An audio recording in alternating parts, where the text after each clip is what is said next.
The Innocents Abroad by Mark Twain, Chapter 26. The Modern Roman on his Travels.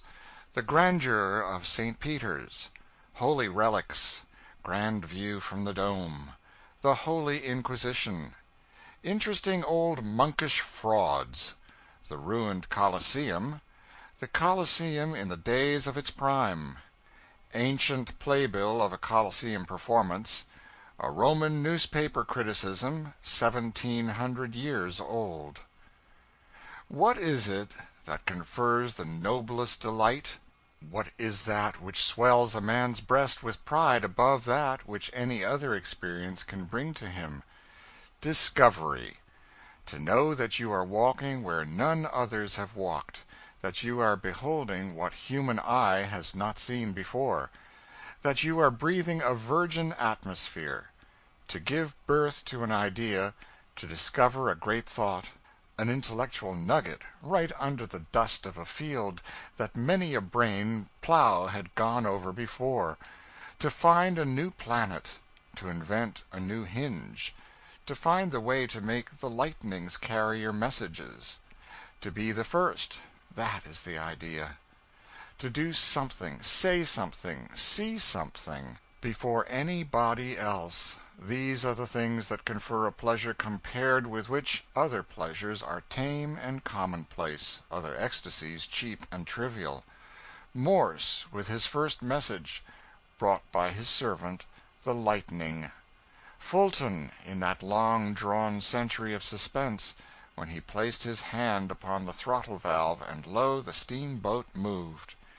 Jenner, when his patient with the cow's virus in his blood walked through the smallpox hospitals unscathed. Howe, when the idea shot through his brain that for 120 generations the eye had been bored through the wrong end of the needle. The nameless Lord of Art who laid down his chisel in some old age that is forgotten now, and gloated upon the finished Laocoon. Daguerre, when he commanded the sun, riding in the zenith, to print the landscape upon his insignificant silvered plate, and he obeyed. Columbus, in the Pinta's shrouds, when he swung his hat above a fabled sea, and gazed abroad upon an unknown world. These are the men who have really lived, who have actually comprehended what pleasure is, who have crowded long lifetimes of ecstasy into a single moment. What is there in Rome for me to see that others have not seen before me? What is there for me to touch that others have not touched? What is there for me to feel, to learn, to hear, to know, that shall thrill me before it pass to others? What can I discover? Nothing. Nothing whatsoever. One charm of travel dies here, but if I were only a Roman, if, added to my own, I could be gifted with modern Roman sloth, modern Roman superstition, and modern Roman boundlessness of ignorance, what bewildering worlds of unsuspected wonders I would discover! Ah, if I were only a habitat of the Campagna 5, and 20 miles from Rome, then I would travel. I would go to America, and see and learn, and return to the Campagna, and stand before my countrymen an illustrious discoverer. I would say, I saw there a country which has no overshadowing Mother Church, and yet the people survive. I saw a government which never was protected by foreign soldiers at a cost greater than that required to carry on the government itself. I saw common men and common women who could read. I even saw small children of common country people reading from books. If I dared think you would believe it, I would say they could write also. In the cities I saw people drinking a delicious beverage made of chalk and water, but never once saw goats driven through their Broadway or their Pennsylvania Avenue or their Montgomery Street and milked at the door of the houses. I saw real glass windows in the houses of even the commonest people. Some of the houses are not of stone, nor yet of bricks. I solemnly swear they are made of wood. Houses there will take fire and burn sometimes. Actually, they burn entirely down, and not leave a single vestige behind. I could state that for a truth, upon my deathbed; and as a proof that the circumstance is not rare, I aver that they have a thing which they call a fire engine, which vomits forth great streams of water, and is kept always in readiness, by night and by day, to rush to houses that are burning. You would think one engine would be sufficient, but some great cities have 100. They keep men hired, and pay them by the month to do nothing but put out fires. For a certain sum of money other men will insure that your house shall not burn down, and if it burns they will pay you for it. There are hundreds and thousands of schools, and anybody may go and learn to be wise, like a priest. In that singular country, if a rich man dies a sinner, he is damned. He can not buy salvation with money for masses. There is really not much use in being rich, there.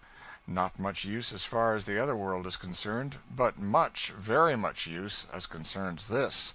Because there, if a man be rich, he is very greatly honored, and can become a legislator, a governor, a general, a senator, no matter how ignorant an ass he is. Just as in our beloved Italy the nobles hold all the great places, even though sometimes they are born noble idiots. There, if a man be rich, they give him costly presents, they ask him to feasts, they invite him to drink complicated beverages. But if he be poor and in debt, they require him to do that which they term to settle. The women put on a different dress almost every day. The dress is usually fine, but absurd in shape. The very shape and fashion of it changes twice in 100 years, and did I but covet to be called an extravagant falsifier, I would say it changed even oftener. Hair does not grow upon the American women's heads. It is made for them by cunning workmen in the shops, and is curled and frizzled into scandalous and ungodly forms. Some persons wear eyes of glass, which they see through with facility, perhaps, else they would not use them; and in the mouths of some are teeth made by the sacrilegious hand of man. The dress of the men is laughably grotesque. They carry no musket in ordinary life, nor no long pointed pole.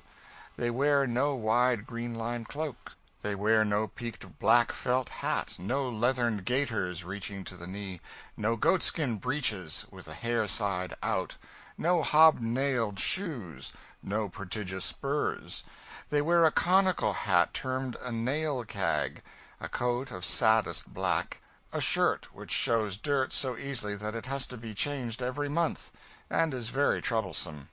Things called pantaloons, which are held up by shoulder-straps, and on their feet they wear boots, which are ridiculous in pattern and can stand no wear. Yet, dressed in this fantastic garb, these people laughed at my costume. In that country, books are so common that it is really no curiosity to see one. Newspapers also. They have a great machine which prints such things by thousands every hour. I saw common men there, men who were neither priests nor princes, who yet absolutely owned the land they tilled. It was not rented from the church, nor from the nobles. I am ready to take my oath of this. In that country you might fall from a third-story window several times, and not mash either a soldier or a priest. The scarcity of such people is astonishing. In the cities you will see a dozen civilians for every soldier, and as many for every priest or preacher. Jews there are treated just like human beings instead of dogs. They can work at any business they please. They can sell brand-new goods if they want to. They can keep drug stores. They can practice medicine among Christians. They can even shake hands with Christians if they choose. They can associate with them just the same as one human being does with another human being. They don't have to stay shut up in one corner of the towns. They can live in any part of the town they like best. It is said they even have the privilege of buying land and houses, and owning them themselves, though I doubt that myself. They never have had to run races naked through the public streets, against jackasses, to please the people in carnival time. There they never have been driven by the soldiers into a church every Sunday for hundreds of years to hear themselves and their religion especially and particularly cursed. At this very day, in that curious country, a Jew is allowed to vote, hold office, yea, get up on a rostrum in the public street and express his opinion of the government if the government don't suit him. Ah, it is wonderful. The common people there know a great deal. They even have the effrontery to complain if they are not properly governed, and to take hold and help conduct the government themselves. If they had laws like ours, which give $1 of every 3 a crop produces to the government for taxes, they would have that law altered. Instead of paying $33 in taxes out of every 100 they receive, they complain if they have to pay 7. They are curious people. They do not know when they are well off. Mendicant priests do not prowl among them with baskets begging for the church and eating up their substance. One hardly ever sees a minister of the gospel going around there in his bare feet with a basket begging for subsistence. In that country the preachers are not like our mendicant orders of friars. They have 2 or 3 suits of clothing, and they wash sometimes. In that land are mountains far higher than the Alban mountains. The vast Roman Campagna, 100 miles long and full 40 broad, is really small compared to the United States of America. The Tiber, that celebrated river of ours, which stretches its mighty course almost 200 miles, and which a lad can scarcely throw a stone across at Rome, is not so long, nor yet so wide, as the American Mississippi, nor yet the Ohio, nor even the Hudson. In America the people are absolutely wiser and know much more than their grandfathers did. They do not plow with a sharpened stick, nor yet with a 3-cornered block of wood that merely scratches the top of the ground. We do that because our fathers did, 3,000 years ago, I suppose. But those people have no holy reverence for their ancestors. They plow with a plow that is a sharp, curved blade of iron, and it cuts into the earth full 5 inches. And this is not all. They cut their grain with a horrid machine that mows down whole fields in a day. If I dared, I would say that sometimes they use a blasphemous plow that works by fire and vapor and tears up an acre of ground in a single hour. But, I see by your looks that you do not believe the things I am telling you. Alas, my character is ruined, and I am a branded speaker of untruths. Of course we have been to the monster church of St. Peter frequently. I knew its dimensions. I knew it was a prodigious structure. I knew it was just about the length of the Capitol at Washington, say 730 feet. I knew it was 364 feet wide, and consequently wider than the Capitol. I knew that the cross on the top of the dome of the church was 438 feet above the ground, and therefore about 100 or maybe 125 feet higher than the dome of the Capitol. Thus I had one gauge. I wished to come as near forming a correct idea of how it was going to look as possible. I had a curiosity to see how much I would err. I erred considerably. St. Peter's did not look nearly so large as the Capitol, and certainly not a 20th part as beautiful from the outside. When we reached the door and stood fairly within the church, it was impossible to comprehend that it was a very large building. I had to cipher a comprehension of it. I had to ransack my memory for some more similes. St. Peter's is bulky. Its height and size would represent 2 of the Washington Capitol set one on top of the other, if the Capitol were wider, or 2 blocks or 2 blocks and a half of ordinary buildings set one on top of the other. St. Peter's was that large, but it could and would not look so.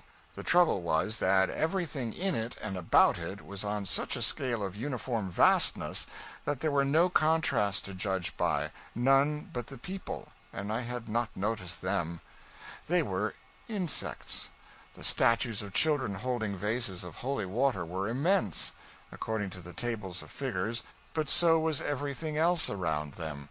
The mosaic pictures in the dome were huge, and were made of thousands and thousands of cubes of glass, as large as the end of my little finger, but those pictures looked smooth and gaudy of color, and in good proportion to the dome. Evidently they would not answer to measure by. Away down toward the far end of the church, I thought it was really clear at the far end, but discovered afterward that it was in the center, under the dome, stood the thing they call the Baldacchino, a great bronze pyramidal framework like that which upholds a mosquito bar. It only looked like a considerably magnified bedstead, nothing more, yet I knew it was a good deal more than half as high as Niagara Falls. It was overshadowed by a dome so mighty that its own height was snubbed. The 4 great square piers or pillars that stand equidistant from each other in the church, and support the roof, I could not work up to their real dimensions by any method of comparison. I knew that the faces of each were about the width of a very large dwelling-house front, 50 or 60 feet, and that they were twice as high as an ordinary 3-story dwelling, but still they looked small. I tried all the different ways I could think of to compel myself to understand how large St. Peter's was, but with small success. The mosaic portrait of an apostle who was writing with a pen 6 feet long seemed only an ordinary apostle. But the people attracted my attention after a while. To stand in the door of St. Peter's and look at men down toward its further extremity, 2 blocks away, has a diminishing effect on them. Surrounded by the prodigious pictures and statues, and lost in the vast spaces, they look very much smaller than they would if they stood 2 blocks away in the open air. I averaged a man as he passed me, and watched him as he drifted far down by the Baldacchino and beyond, watched him dwindle to an insignificant schoolboy, and then, in the midst of the silent throng of human pygmies gliding about him, I lost him. The church had lately been decorated, on the occasion of a great ceremony in honor of St. Peter, and men were engaged now in removing the flowers and gilt paper from the walls and pillars. As no ladders could reach the great heights, the men swung themselves down from the balustrades and the capitals of pilasters by ropes to do this work. The upper gallery which encircles the inner sweep of the dome is 240 feet above the ground of the church. Very few steeples in America could reach up to it. Visitors always go up there to look down into the church, because one gets the best idea of some of the heights and distances from that point. While we stood on the floor, one of the workmen swung loose from that gallery at the end of a long rope. I had not supposed before that a man could look so much like a spider. He was insignificant in size, and his rope seemed only a thread. Seeing that he took up so little space, I could believe the story then that 10,000 troops went to St. Peter's once to hear a mass, and their commanding officer came afterward, and not finding them supposed they had not yet arrived. But they were in the church nevertheless. They were in one of the transepts. Nearly 50,000 persons assembled in St. Peter's to hear the publishing of the dogma of the Immaculate Conception. It is estimated that the floor of the church affords standing room for a large number of people. I have forgotten the exact figures, but it is no matter. It is near enough. They have 12 small pillars in St. Peter's, which came from Solomon's temple. They have also, which was far more interesting to me, a piece of the true cross, and some nails, and a part of the crown of thorns. Of course, we ascended to the summit of the dome, and of course we also went up into the gilt copper ball which is above it. There was room there for a dozen persons, with a little crowding, and it was as close and hot as an oven. Some of those people who are so fond of writing their names in prominent places had been there before us, 1 million or 2, I should think. From the dome of St. Peter's one can see every notable object in Rome, from the castle of St. Angelo to the Colosseum. He can discern the 7 hills upon which Rome is built. He can see the Tiber and the locality of the bridge which Horatius kept in the brave days of old, when Lars Porsena attempted to cross it with his invading host. He can see the spot where the Horatii and the Curatii fought their famous battle. He can see the broad green Campagna stretching away toward the mountains, with its scattered arches and broken aqueducts of the olden time, so picturesque in their gray ruin, and so daintily festooned with vines. He can see the Alban mountains, the Apennines, the Sabine hills, and the blue Mediterranean. He can see a panorama that is varied, extensive, beautiful to the eye, and more illustrious in history than any other in Europe. About his feet is spread the remnant of a city that once had a population of 4,000,000 souls, and among its massed edifices stand the ruins of temples, columns, and triumphal arches that knew the Caesars and the noonday of Roman splendor, and close by them, in unimpaired strength, is a drain of arched and heavy masonry that belonged to that older city which stood here before Romulus and Remus were born or Rome thought of. The Appian Way is here yet, and looking much as it did, perhaps, when the triumphal processions of the emperors moved over it in other days, bringing fettered princes from the confines of the earth. We cannot see the long array of chariots and mail-clad men laden with the spoils of conquest, but we can imagine the pageant, after a fashion. We look out upon many objects of interest from the dome of St. Peter's, and last of all, almost at our feet, our eyes rest upon the building which was once the Inquisition. How times changed, between the older ages and the new! Some 17 or 18 centuries ago, the ignorant men of Rome were wont to put Christians in the arena of the Colosseum yonder, and turn the wild beasts in upon them for a show. It was for a lesson as well. It was to teach the people to abhor and fear the new doctrine the followers of Christ were teaching.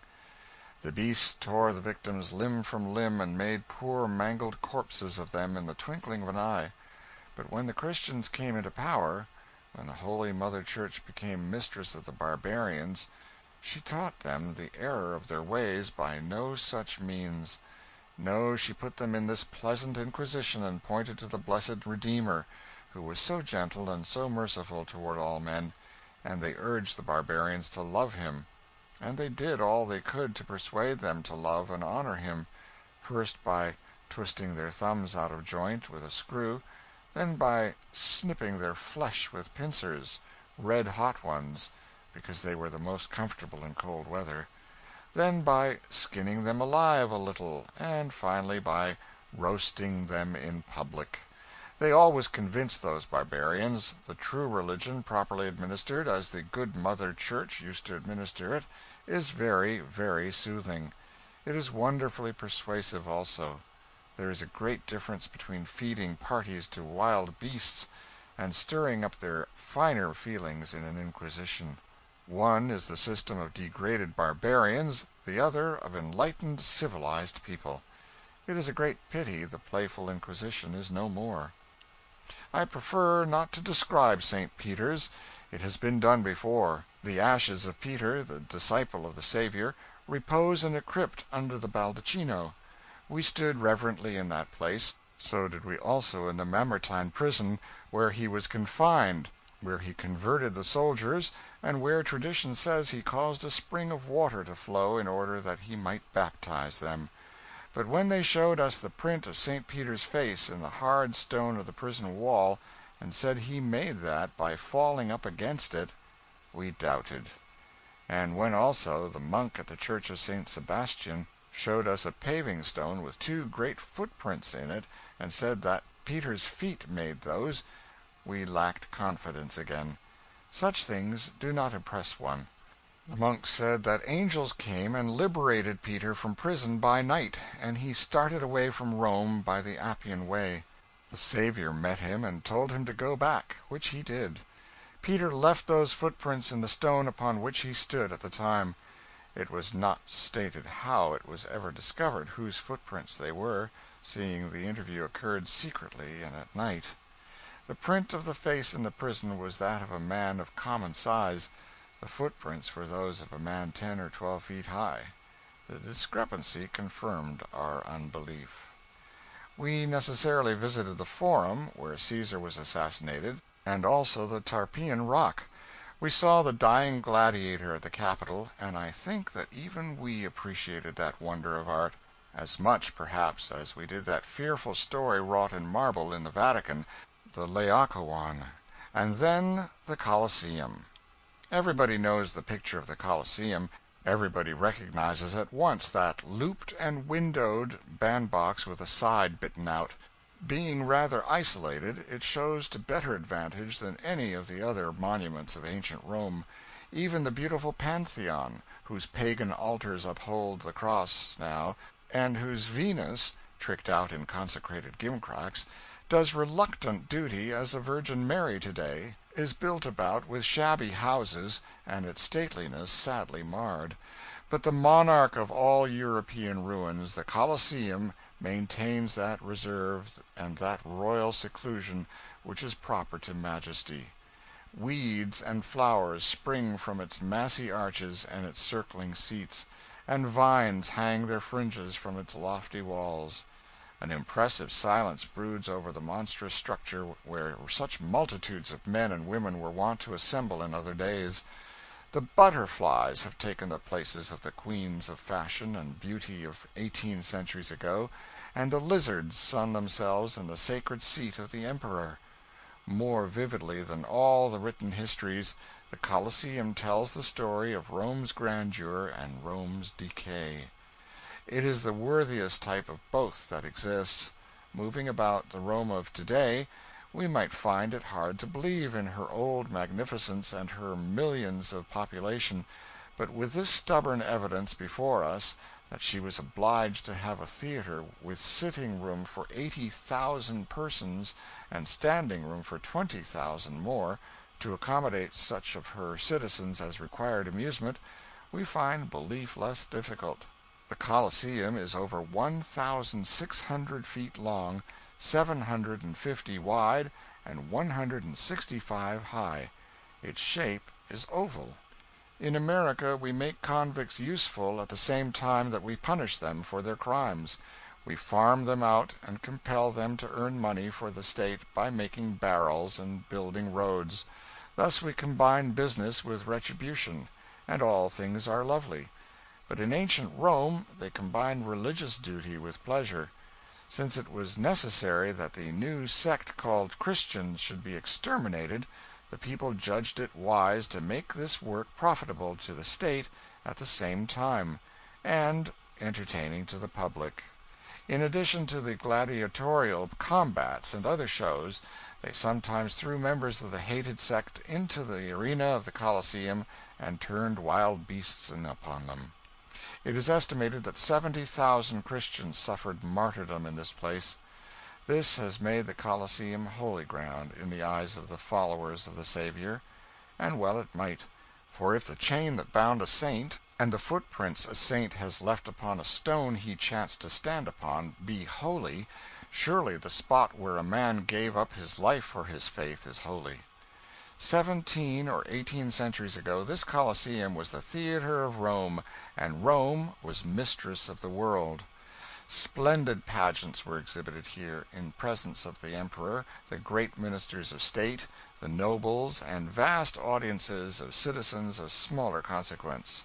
Gladiators fought with gladiators, and at times with warrior prisoners from many a distant land. It was the theater of Rome, of the world, and the man of fashion who could not let fall in a casual and unintentional manner something about "my private box at the Colosseum" could not move in the first circles. When the clothing store merchant wished to consume the corner groceryman with envy, he bought secured seats in the front row and let the thing be known. When the irresistible dry goods clerk wished to blight and destroy according to his native instinct, he got himself up regardless of expense, and took some other fellow's young lady to the Colosseum, and then accented the affront by cramming her with ice cream between the acts, or by approaching the cage and stirring up the martyrs with his whalebone cane for her edification. The Roman swell was in his true element only when he stood up against a pillar and fingered his mustache unconscious of the ladies. When he viewed the bloody combats through an opera glass 2 inches long, when he excited the envy of provincials by criticisms which showed that he had been to the Colosseum many and many a time and was long ago over the novelty of it; when he turned away with a yawn at last and said, "He a star! Handles his sword like an apprentice brigand! He'll do for the country, maybe, but he don't answer for the metropolis." Glad was the contraband that had a seat in the pit at the Saturday matinee, and happy the Roman street boy who ate his peanuts and guyed the gladiators from the dizzy gallery. For me was reserved the high honor of discovering among the rubbish of the ruined Colosseum the only playbill of that establishment now extant. There was a suggestive smell of mint drops about it still; a corner of it had evidently been chewed; and on the margin, in choice Latin, these words were written in a delicate female hand: "Meet me on the Tarpeian Rock tomorrow evening, dear, at sharp 7. Mother will be absent on a visit to her friends in the Sabine Hills. Claudia." Ah, where is that lucky youth today, and where the little hand that wrote those dainty lines? Dust and ashes these 1700 years. Thus reads the bill: Roman Colosseum. Unparalleled attraction. New properties. New lions. New gladiators. Engagement of the renowned Marcus Marcellus Valerian, for 6 nights only. The management beg leave to offer to the public an entertainment surpassing in magnificence anything that has heretofore been attempted on any stage. No expense has been spared to make the opening season one which will be worthy the generous patronage which the management feel sure will crown their efforts. The management beg leave to state that they have succeeded in securing the services of a galaxy of talent, such as has not been beheld in Rome before. The performance will commence this evening with a grand broadsword combat between 2 young and promising amateurs and a celebrated Parthian gladiator who has just arrived a prisoner from the camp of Verus. This will be followed by a grand moral battle-axe engagement between the renowned Valerian, with one hand tied behind him, and 2 gigantic savages from Britain; after which the renowned Valerian, if he survives, will fight with the broadsword, left-handed, against 6 sophomores and a freshman from the gladiatorial college. A long series of brilliant engagements will follow, in which the finest talent of the empire will take part; after which the celebrated infant prodigy known as the young Achilles will engage 4 tiger whelps in combat, armed with no other weapon than his little spear; the whole to conclude with a chaste and elegant general slaughter, in which 13 African lions and 22 barbarian prisoners will war with each other until all are exterminated. Box office now open. Dress circle $1, children and servants half price. An efficient police force will be on hand to preserve order and keep the wild beasts from leaping the railings and discommoding the audience. Doors open at 7, performance begins at 8. Positively no free list. Diodorus Job Press. It was as singular as it was gratifying that I was also so fortunate as to find among the rubbish of the arena a stained and mutilated copy of the Roman daily Battle Axe, containing a critique upon this very performance. It comes to hand too late by many centuries to rank as news, and therefore I translate and publish it simply to show how very little the general style and phraseology of dramatic criticism has altered in the ages that have dragged their slow length along since the carriers laid this one damp and fresh before their Roman patrons. The opening season, Colosseum. Notwithstanding the inclemency of the weather, quite a respectable number of the rank and fashion of the city assembled last night to witness the debut upon metropolitan boards of the young tragedian who has of late been winning such golden opinions in the amphitheaters of the provinces. Some 60,000 persons were present, and but for the fact that the streets were almost impassable, it is fair to presume that the house would have been full. His August Majesty the Emperor Aurelius occupied the imperial box, and was the cynosure of all eyes. Many illustrious nobles and generals of the empire graced the occasion with their presence, and not the least among them was the young patrician lieutenant whose laurels, won in the ranks of the Thundering Legion, are still so green upon his brow. The cheer which greeted his entrance was heard beyond the Tiber. The late repairs and decorations add both to the comeliness and comfort of the Colosseum. The new cushions are a great improvement upon the hard marble seats we have been so long accustomed to. The present management deserve well of the public. They have restored to the Colosseum the gilding, the rich upholstery, and the uniform magnificence which old Colosseum frequenters tell us Rome was so proud of 50 years ago. The opening scene last night, the broadsword combat between two young amateurs and a famous Parthian gladiator who was sent here a prisoner, was very fine. The elder of the two young gentlemen handled his weapon with a grace that marked the possession of extraordinary talent. His feint of thrusting, followed instantly by a happily delivered blow which unhelmeted the Parthian, was received with hearty applause. He was not thoroughly up in the backhanded stroke, but it was very gratifying to his numerous friends to know that in time practice would have overcome this defect. However, he was killed. His sisters, who were present, expressed considerable regret. His mother left the Colosseum. The other youth maintained the contest with such spirit as to call forth enthusiastic bursts of applause. When at last he fell a corpse, his aged mother ran screaming, with hair disheveled and tears streaming from her eyes, and swooned away just as her hands were clutching at the railings of the arena. She was promptly removed by the police. Under the circumstances, the woman's conduct was pardonable, perhaps, but we suggest that such exhibitions interfere with a decorum which should be preserved during the performances, and are highly improper in the presence of the emperor. The Parthian prisoner fought bravely and well he might, for he was fighting for both life and liberty. His wife and children were there to nerve his arm with their love, and to remind him of the old home he should see again if he conquered. When his second assailant fell, the woman clasped her children to her breast and wept for joy. But it was only a transient happiness. The captive staggered toward her, and she saw that the liberty he had earned was earned too late. He was wounded unto death. Thus the first act closed in a manner which was entirely satisfactory. The manager was called before the curtain, and returned his thanks for the honor done him, in a speech which was replete with wit and humor, and closed by hoping that his humble efforts to afford cheerful and instructive entertainment would continue to meet with the approbation of the Roman public. The star now appeared, and was received with vociferous applause, and the simultaneous waving of 60,000 handkerchiefs. Marcus Marcellus Valerian (stage name, his real name is Smith) is a splendid specimen of physical development, and an artist of rare merit. His management of the battle-axe is wonderful.